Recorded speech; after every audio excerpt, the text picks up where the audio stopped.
Hello friends, आज के इस वीडियो में आप लोग का स्वागत है। आज हम देखेंगे संख्या और संख्या पद्धति का पार्ट वन में हमने बताया अंक क्या होता है, प्राकृत संख्या क्या होता है, पूर्ण संख्या क्या होता है, सम संख्या क्या होता है, विषम संख्या क्या होता है। यदि आप पार्ट वन नहीं देखें तो पार्ट वन देखें पहले, फिर पार्ट टू देखें तो आपको अच्छे से समझ आएगा।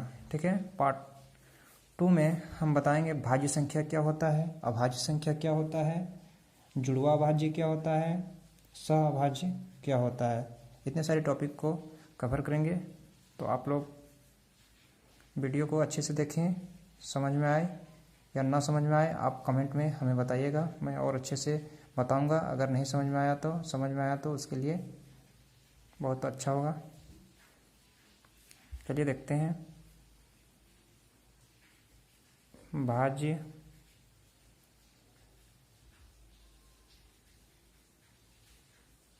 संख्या क्या होता है। ठीक है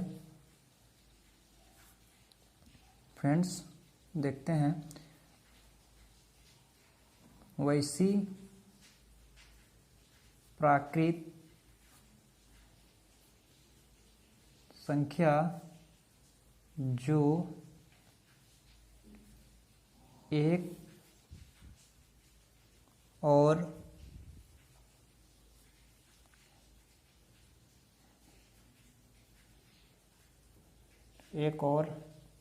स्वयं के अलावे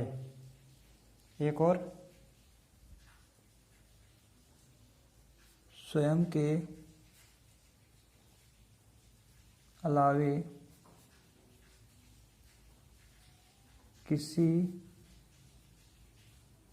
दूसरी संख्या से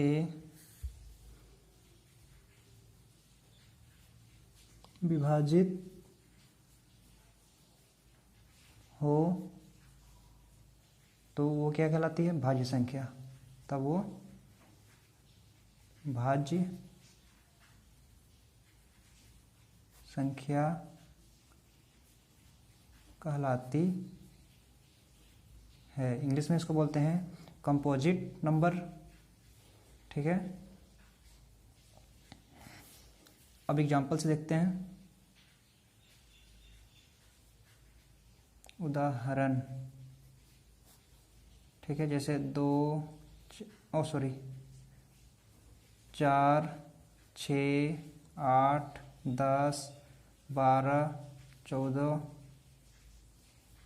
ठीक है, ये हमारे क्या है, भाज्य संख्या। इनके एक या स्वयं के अलावा और भी दूसरी संख्या से विभाजित किया जा सकता है इन संख्याओं को। जैसे हम देखते हैं, जैसे मान लो 4 को लेते हैं तो 4 को हम 2 से दे सकते हैं। ठीक है,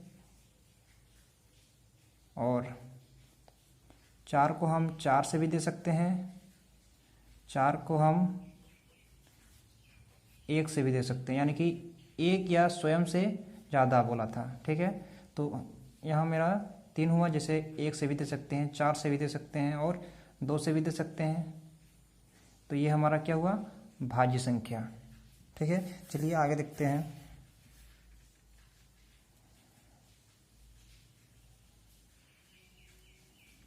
दूसरा देखते हैं। दूसरा है हमारा अभाज्य संख्या।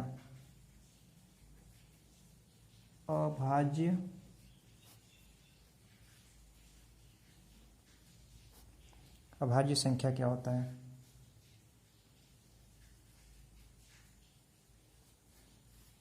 वैसी प्राकृत संख्या, वैसा ही होगा, बस इसमें थोड़ा सा अलग होगा। वैसी प्राकृत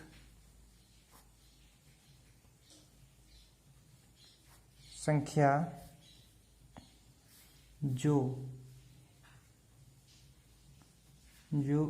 एक और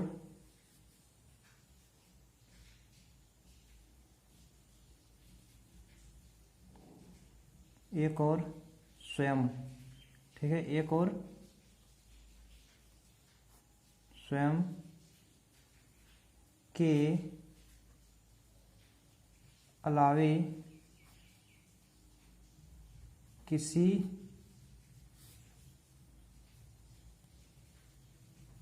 दूसरी संख्या से विभाजित नहीं हो तो हम क्या कहते हैं इसको? अभाज्य संख्या। अभाज्य संख्या कहलाती है। ठीक है, उदाहरण से देखते हैं। जैसे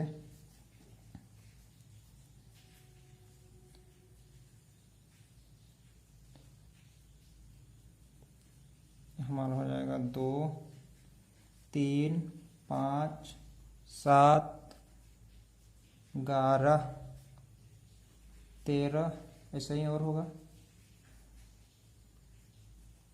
इन सबको यदि हम देखते हैं तो एक और दो से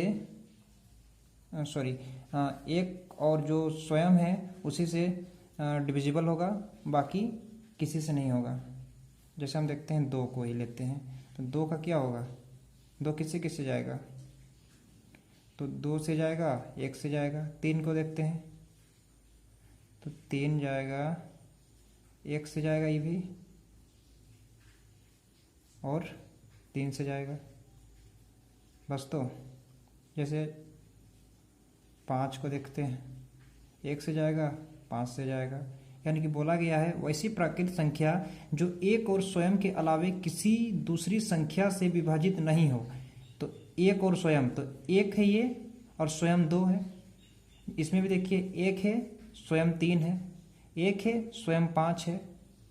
तो इसके अलावे किसी भी दूसरी संख्या से विभाजित हो तो वो भाज्य संख्या के गिनती में आएगा, और एक और स्वयं के अलावे जो हो वो भाज्य संख्या में आएगा। जब एक और स्वयं के अलावे दूसरी संख्या से भी विभाजित होगा तो वो भाज्य संख्या में आएगा। जबकि अभाज्य संख्या में क्या होता है, एक और स्वयं से ही बस होगा डिविजिबल, तो हमारा ये हो जाएगा अभाज्य संख्या। जैसे यहाँ देखें 2, अगर 2 का देखते हैं तो 2 से ही जा रहा है और 1 से जा रहा है। 3 का देखते हैं तो 1 से जा रहा है, 3 से जा रहा है, और किसी से नहीं। जैसे 7 का देखते हैं, ये जाएगा किससे? 1 के पहाड़ा में आता है, 7 का पहाड़ा में आता है बस। तो चलिए आगे देखते हैं जुड़वा अभाज्य क्या होता है। ठीक है, जुड़वा अभाज्य वैसी प्राकृत संख्या जिसके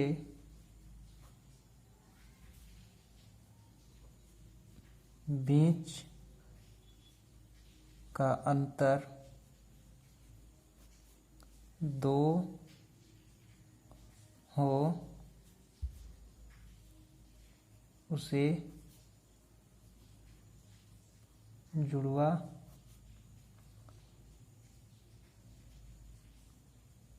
अभाज्य संख्या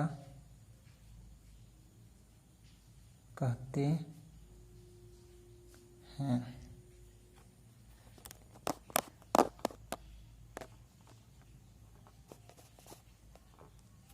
ठीक है फ्रेंड्स, जैसे हम देखते हैं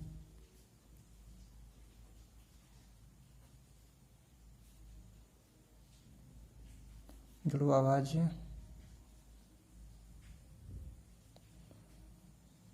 तीन से 5 और होगा 5 से 7, 7 से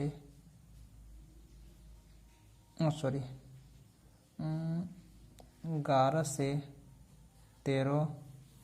तो इन तीनों में हम देखते हैं कि इन दोनों के बीच का डिफरेंस कितना है? 2 है। अंतर कितना है? 2 है। ठीक है, जैसे 5 और 3, इसके बीच का अंतर कितना है? 2 है। 5 और 7, इसके बीच का अंतर कितना है? 2 है। 11 और 13, इसके बीच का अंतर कितना है? 2 है। तो ऐसे संख्या को हम बोलते हैं जुड़वा अभाज्य संख्या। ठीक है, ऐसे संख्या को हम क्या बोलते हैं? जुड़वा अभाज्य संख्या। और हम देख सकते हैं जैसे 17, 19, जैसे हम देख सकते हैं 17, 19। ठीक है, उसके बाद हम देख सकते हैं और क्या हो सकता है? 19 के बाद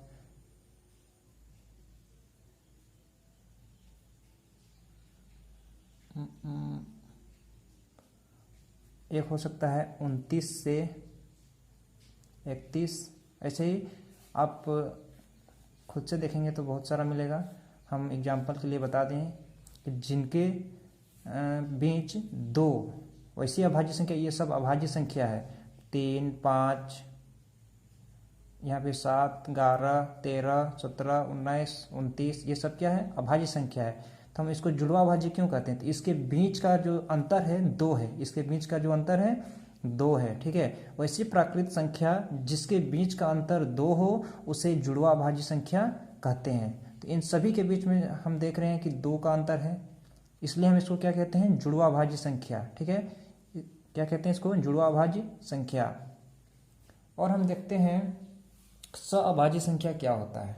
ठीक है, चौथा और आखिरी,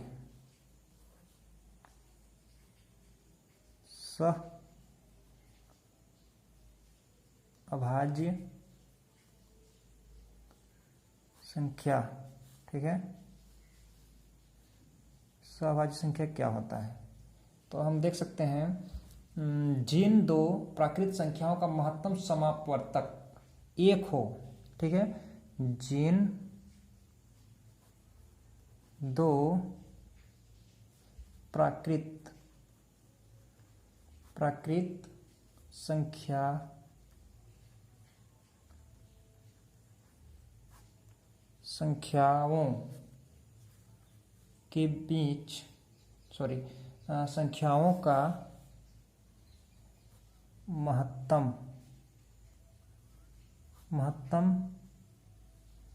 समापवर्तक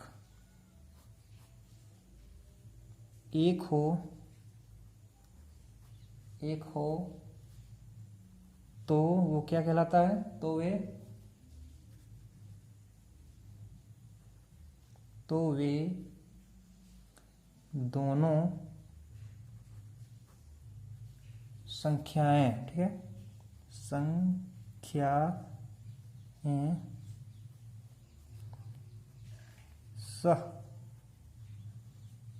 सअभाज्य कहलाती है। ठीक है, कहलाती है। एग्जाम्पल देखते हैं, जैसे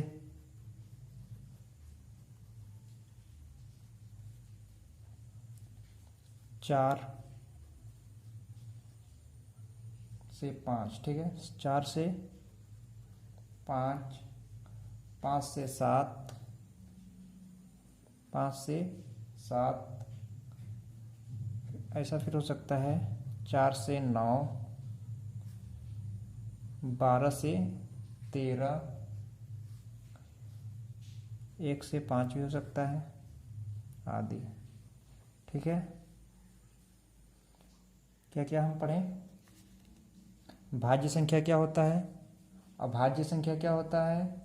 जुड़वा भाज्य क्या होता है? सभाज्य क्या होता है? ठीक है, जिन 2 प्राकृत संख्याओं का महत्तम समापवर्तक 1 हो। ठीक है, जिन 2 प्राकृत संख्याओं का महत्तम समापवर्तक 1 हो तो वे दोनों संख्याएं सअभाज्य संख्या कहलाती है। जैसे 4 से 5, 5 से 7, 4 और 9, 12 और 13, 1 और 5 आदि। ठीक है, यदि आपको महत्तम समापवर्तक नहीं आता है तो आप कमेंट्स में बोल सकते हैं कि महत्तम समापवर्तक नहीं आता है, तो मैं अलग से भी उसका वीडियो बना दूंगा। ठीक है, जिससे आपको सअभाज्य संख्या समझने में आसानी होगा।